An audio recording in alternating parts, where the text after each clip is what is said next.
नमस्कार दोस्तों, एक बार फिर से आपका मंत्र मनीषी चैनल पर स्वागत है। यह चैनल संस्कृत विद्यार्थियों को ध्यान में रखकर बनाया गया है और आज का हमारा वीडियो रामायण पर आधारित है। इससे पहले के 2 वीडियो में हमने रामायण के सामान्य विषय वस्तु और बालकांड को पढ़ा था और आज हम अन्य कांडों को पढ़ेंगे। वीडियो शुरू करने से पहले आप सभी से एक छोटी सी रिक्वेस्ट है कि आप चैनल को सब्सक्राइब कर लें। अगर वीडियो अच्छा लगे तो आप अपने दोस्तों से शेयर करें और वीडियो लाइक करें। चलो हम शुरू करते हैं। अयोध्या कांड। ऋषि वशिष्ठ तथा वामदेव द्वारा श्री राम के राज्याभिषेक की तैयारी करना। मंत्रा के द्वारा कैकेयी को भड़काना। कुब्जा मंत्रा के द्वारा कैकेयी को भड़काना कि श्री राम का राज्याभिषेक हो रहा है, भरत का कुछ नहीं हो रहा, तो तुम बोलती क्यों नहीं हो। तो कैकेयी का को भवन में जाना। राजा दशरथ को पहले दिए हुए 2 वरों को याद दिलाना और प्रतिज्ञाबद्ध करके भरत के लिए राज्याभिषेक और राम के लिए 14 वर्ष का वनवास मांगना। श्री राम अपने पिता दशरथ के आदेश को धर्म बताकर वन में चले जाते हैं और साथ में सीता लक्ष्मण का भी जाते हैं। दशरथ का विलाप होता है, पूरी अयोध्यापुरी का विलाप है, कौशल्या का विलाप तथा राम लक्ष्मण सीता को समुद्र छोड़ने जाते हैं। चित्रकूट पर निवास। जब वह वन के लिए जाते हैं तो सबसे पहले अयोध्या कांड में चित्रकूट पर वह निवास करते हैं। दशरथ अपने शाप को याद करते हुए अपने प्राणों को त्याग देते हैं। कैसा शाप? राजा दशरथ का भांजा था श्रवण कुमार और उसके माता पिता थे जो दोनों अंधे थे। एक बार राजा दशरथ शिकार करते समय श्रवण कुमार का वध कर देते हैं। जब श्रवण कुमार समुद्र के किनारे पानी भर रहे होते हैं तो वह मृग समझकर श्रवण कुमार का वध कर देते हैं। तब उन्हें पता चलता है कि ये मृग नहीं था, श्रवण कुमार था। तब उसका अंतिम संस्कार करके वह उसके माता पिता के पास आता है और उसके माता पिता यह बोलते हैं कि तुम तो श्रवण कुमार नहीं हो। तो राजा दशरथ कहते हैं, हाँ मैं श्रवण कुमार नहीं हूँ, मेरे हाथों तुम्हारे पुत्र की मृत्यु हो गई है। तब श्रवण कुमार के माता पिता राजा दशरथ को श्राप देते हैं कि जिस प्रकार हम पुत्र के वियोग में अपने प्राण त्याग रहे हैं, उसी प्रकार तुम भी अपने प्रिय पुत्र के वियोग में प्राण त्याग दोगे। भरत द्वारा मित्रों को रात्रि स्वप्न सुनाना। जब भरत एक बार अपने ननिहाल होते हैं कि कई जनपद में, तब उन्हें रात्रि स्वप्न आता है कि उनके पिता के पीछे बहुत सारे सिंह पड़े हुए हैं। तो वह घबराकर अपने दोस्तों को, अपने मित्रों को ये बता देते हैं, अपना रात्रि स्वप्न सुनाते हैं। अयोध्यापुरी से ये संदेश सुनाने के लिए कौन आते हैं? दूत। अयोध्या से दूतों ने वशिष्ठ का संदेश भरत को सुनाया। भरत द्वारा कैकेयी को फटकार लगाना। जब भरत को पता चला ये उनकी माता कैकेयी के कारण हुआ, तब वह अपनी माता कैकेयी को डांटते हैं, फटकारते हैं। शत्रुघ्न द्वारा कुब्जा मंत्रा को घसीटना और मूर्छित अवस्था में छोड़ देना। चित्रकूट पर राम भरत मिलाप। ये मोस्ट है कि राम भरत मिलाप कहाँ पर हुआ? चित्रकूट पर। कौन से कांड में? अयोध्या कांड में। जबाली के नास्तिक मत का खंडन तथा आस्तिक मत की स्थापना। नास्तिक मत का खंडन जबाली के द्वारा और आस्तिक मत की स्थापना किसके द्वारा? श्री राम के द्वारा। श्री राम भरत को चरण पादुका देकर विदा करते हैं। जब भरत श्री राम के पास आते हैं चित्रकूट पर, तो वह कहते हैं कि ये आप ही का अधिकार है राज्याभिषेक का, आप हमसे बड़े हैं, मेरा राज्याभिषेक नहीं हो सकता, मैं वहां पर सिंहासन पर नहीं बैठ सकता। तो श्री राम अपनी चरण पादुका देकर भरत को विदा करते हैं कि जाओ, मेरी चरण पादुका जाओ और सिंहासन पर रखना और तुम प्रजा को संभालना। तब वहां से भरत चले जाते हैं। भगवान श्री राम का अत्रि मुनि के आश्रम में जाना। सीता अनसुया संवाद। अनसुया कौन थी? अत्रि मुनि की पत्नी। अनसुया का सीता को प्रेम उपहार देना। अनसुया की आज्ञा से सीता का आभूषण धारण करना तथा अन्यत्र जाने के लिए विदा लेना। अनसुया कौन थी? अत्रि मुनि की पत्नी। यह अब हमारा अयोध्या कांड पूर्ण होता है। इसमें सबसे मोस्ट इंपोर्टेंट है राम भरत मिलाप, जबाली का आश्रम, जबाली के नास्तिक मत का खंडन और आस्तिक मत की स्थापना श्री राम के द्वारा, और अनसुया का प्रेम उपहार देना और प्रेम उपहार में आभूषण और वस्त्र देना। और वह अनसुया की आज्ञा से आभूषण और वस्त्र धारण करके वहां से चल लेते हैं। कहां पर? अरण्य कांड में। अब पढ़ते हैं अरण्य कांड। श्री राम लक्ष्मण द्वारा विराट का वध। विराट कौन था? एक राक्षस। सरभंग मुनि के आश्रम जाना, देवताओं का दर्शन करना। विराध का परिचय देखते हैं। विराध के पिता का नाम जब और माता सतहृदा, प्रेमिका रंभा। पूर्व जन्म में तुम्बोरु नामक गंधर्व था। कौन? विराध। और कुबेर के श्राप से क्या बना? राक्षस। इसका वध किसके द्वारा हुआ? विराध का, राम और लक्ष्मण के द्वारा। अगस्त्य ऋषि से मिलना तथा अगस्त्य द्वारा पंचवटी में रहने की आज्ञा देना। लक्ष्मण द्वारा हेमंत ऋतु का वर्णन, ये मोस्ट है, ये क्वेश्चन बहुत बार आया है कि लक्ष्मण द्वारा हेमंत ऋतु का वर्णन कौन से कांड में है? तो अरण्य कांड में। पंचवटी मार्ग में जटायु, जटायु कौन था? गृध। पंचवटी मार्ग में जटायु गृध का मिलना। पिता कौन था? अरुण। माता शयनी, भाई संपाति। पंचवटी आश्रम में शूर्पणखा का आना एवं प्रेम याचना करना। जो शूर्पणखा थी वह बहुत सुंदर स्त्री का रूप धारण कर श्री राम के पास आती है और प्रेम याचना करती है कि मैं तुमसे प्रेम करती हूँ और तुम मुझे स्वीकार कर लो। तो श्री राम, लक्ष्मण कहते हैं कि वो तो पत्नी व्रत है, पहले से ही शादीशुदा है, तुम कहीं और जाओ। तो वह फिर लक्ष्मण से कहती है कि मैं तुमसे प्रेम याचना करती हूँ। तब लक्ष्मण के हाथों से शूर्पणखा की नाक व कान काट देना। लक्ष्मण द्वारा शूर्पणखा की नाक व कान काट देना। श्री राम द्वारा खरदूषण सहित 14,000 राक्षसों का वध। खरदूषण कौन थे? रावण के भाई। श्री राम द्वारा खरदूषण सहित 14,000 राक्षसों का वध करना। तीसरा, खरदूषण का सेनापति का विवध हुआ। मारीच ने रावण को कहा। यह सुक्ति 2 जगह प्राप्त होती है, एक अरण्य कांड में और एक युद्ध कांड में। मारीच ने कहा, मारीच कौन था? रावण का मामा। सुलभा पुरुषा राजन सततम प्रियवादिन है, अप्रियस्तु पथस्य वक्ता श्रोता च दुर्लभ है। मारीच का स्वर्ण में मृग का रूप धारण करना। रावण मारीच को कहता है कि तुम जाओ मृग का रूप धारण करके। वह स्वर्ण में मृग का रूप धारण करके चला जाता है। तो सीता उस मृग को, श्री राम को कहती है कि मुझे ये मृग चाहिए, जीवित हो या मृत हो, मुझे ये मृग चाहिए, क्योंकि वह स्वर्ण में मृग का रूप धारण कर आता है। तो वह मना करता है कि नहीं नहीं, ये पाप मैं नहीं कर सकता। कौन मना करता है? मारीच रावण को मना करता है कि नहीं नहीं, ये मैं पाप नहीं कर सकता। तो फिर रावण मारीच को कहता है, अपने मामा को, कि मैं तुम्हें मार दूंगा। तो मारीच कहता है कि तुम्हारे हाथों से मरने से अच्छा है तो मैं भगवान श्री राम के हाथों से मरूं। तब वह स्वर्ण में मृग का रूप धारण करके चले जाते हैं। मारीच का स्वर्ण में मृग का रूप धारण करना। सीता द्वारा उस मृग को जीवित या मृत मांगना। श्री राम के द्वारा मारीच का वध और मारीच द्वारा सीता और लक्ष्मण को पुकारना। जब वह उन्हें मारता है तो वह श्री राम की आवाज में सीता को और लक्ष्मण को पुकारते हैं तथा सीता का चिंता बढ़ना। इसके पश्चात रावण द्वारा सीता का अपहरण। रावण एक ब्राह्मण का रूप धारण कर कुटिया के पास आते हैं।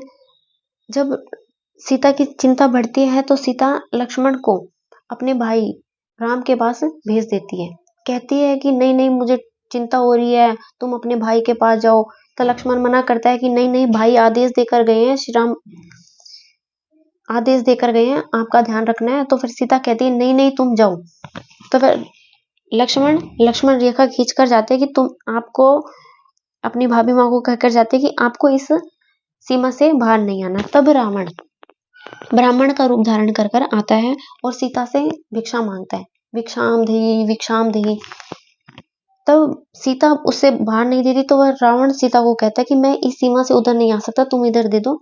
तो वह थोड़ी सी बढ़ती है तो वह उसका अपहरण कर लेता है। रावण द्वारा जटायु का वध। रास्ते में जब वह अपने रथ पर सीता को लेकर जा रहा होता है तो जटायु रोकने का प्रयास करता है तो वह जटायु के पंख काट देता है। श्री राम का विलाप और जटायु का दाह संस्कार करना।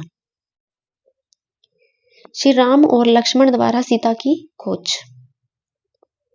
कबंध से भेंट तथा लक्ष्मण द्वारा कबंध की दोनों भुजाएं काटना। कबंध द्वारा सुग्रीव से मित्रता के लिए बोलना। जब वह कबंध से मिलते हैं और कबंध की दोनों भुजाएं काटते हैं तो उन्हें उस श्राप से मुक्त करते हैं, तो कबंध सुग्रीव से मित्रता करने के लिए बोलते हैं श्री राम को। श्री राम और लक्ष्मण का पंपा सरोवर के तट पर मतंग वन में शबरी के आश्रम पर जाना तथा शबरी का सत्कार ग्रहण करना। शबरी वृत्तांत। एक शबरी है, पंपा सरोवर के तट पर रहती है मतंग वन में। वह श्री राम की भक्त है। वह उन्हें देखते ही, उनसे मिलते ही अपने प्राण त्याग देती है। श्री राम और लक्ष्मण दोनों का पंपा सरोवर के तट पर जाना। वह शबरी से मिलकर फिर वहां से पंपा सरोवर के तट पर चले जाते हैं। इस प्रकार हमारा अरण्य कांड की विषय वस्तु भी संपूर्ण होती है। अब हम आगे बढ़ते हैं किष्किंधा कांड, जो कि चौथा कांड और सबसे छोटा कांड है। पंपा सरोवर का वर्णन। पंपा सरोवर में जाने के लिए कहाँ में करते हैं शुरू? अरण्य कांड से। और पंपा सरोवर का वर्णन कौन से कांड में? किष्किंधा कांड में। श्री राम और सुग्रीव की मैत्री। श्री राम द्वारा बाली वध की प्रतिज्ञा करना। सुग्रीव के गले में गज पुष्पी लता डालना जिसके कारण पहचाना जा सके। सुग्रीव और बाली दोनों भाई रूप रंग से बिल्कुल समान थे, तो उनमें से युद्ध करते समय यह पहचानना मुश्किल था कि कौन बाली है, कौन सुग्रीव है। तब सुग्रीव के गले में गज पुष्प लता डाल देते हैं कि जिसके कारण सुग्रीव को पहचाना जा सके। फिर वाली का वध। श्री राम के हाथों वाली का वध होता है। तारा कौन थी? वाली की पत्नी। वाली के वध के पश्चात तारा का विलाप। परस्वर्ण गिरी पर 4 माह निवास करना। परस्वर्ण गिरी पर 4 माह निवास करना कौन से कांड में? किष्किंधा कांड में। श्री राम सीता की खोज के लिए परस्वर्ण गिरी पर 4 माह निवास करते हैं। श्री राम द्वारा वर्षा ऋतु का वर्णन। लक्ष्मण के द्वारा हेमंत ऋतु का वर्णन कौन से कांड में था? अरण्य कांड में। और श्री राम के द्वारा वर्षा ऋतु का वर्णन किष्किंधा कांड में। सुग्रीव पर लक्ष्मण का क्रोध तथा श्री राम के द्वारा लक्ष्मण को समझाना। लक्ष्मण सुग्रीव के पास जाता है और कहता है कि हम कब तक इंतजार करें, तुम कब युद्ध की तैयारी करोगे। तब श्री राम लक्ष्मण को समझाते हैं कि करेंगे, धैर्य रखें। संपाति की आत्म कथा। जाम्बवान हनुमान जी को उनकी उत्पत्ति की कथा सुनाते हैं। जाम्बवान हनुमान जी को कहते हैं कि तुम्हें एक बाल्यकाल में विद्या प्राप्त हुई थी। वह उस उत्पत्ति की कथा सुनाते हैं और समुद्र लंघन के लिए हनुमान जी को उत्साहित करते हैं। हनुमान जी के द्वारा वेग पूर्वक छलांग लगाने के लिए महेंद्र पर्वत पर चढ़ना। जाम्बवान द्वारा हनुमान जी को समझाना कौन से कांड में? किष्किंधा कांड में। श्री राम के द्वारा वर्षा ऋतु का वर्णन किष्किंधा कांड में। और लक्ष्मण के द्वारा हेमंत ऋतु का वर्णन अरण्य कांड में। हनुमान जी के द्वारा वेग पूर्वक छलांग लगाना, महेंद्र पर्वत पर चढ़ना कौन से कांड में है? किष्किंधा कांड में। इस प्रकार हमारा किष्किंधा कांड भी पूर्ण होता है। अब आगे देखिए सुंदरकांड। हनुमान जी द्वारा समुद्र लंघन। मेनाक पर्वत द्वारा उनका स्वागत। मेनाक पर्वत ने जब हनुमान जी समुद्र लंघन करते हैं तो मेनाक पर्वत हनुमान जी का स्वागत करते हैं। सुरसा पर उनकी विजय होती है। सिंगिका का वध करके समुद्र के उस पार पहुंचकर लंका की शोभा देखते हैं। सुरसा पर उनकी विजय कौन से कांड में? सुंदरकांड में। सिंगिका का वध सुंदरकांड में। और समुद्र के उस पार पहुंचकर लंका की शोभा देखना सुंदरकांड में। लंका में प्रवेश करते समय लंकिनी नामक राक्षसी द्वारा हनुमान जी को रास्ता देना। एक लंका के बाहर लंकिनी नामक राक्षसी खड़ी होती है जो किसी को ना अंदर प्रवेश नहीं करने देती। तब हनुमान जी उन्हें अपना विराट रूप दिखाकर कहते हैं कि मुझे अंदर जाने दो। तब वह डर के कारण हनुमान जी को रास्ता देती है। रावण द्वारा सीता को 2 माह की अवधि देना। रावण सीता को कहते हैं कि तुम्हारे पास 2 महीने हैं, तुम विवाह के लिए मान जाओ। 2 माह की अवधि देना। लंकापुरी का वर्णन। अशोक वाटिका में सीता की खोज।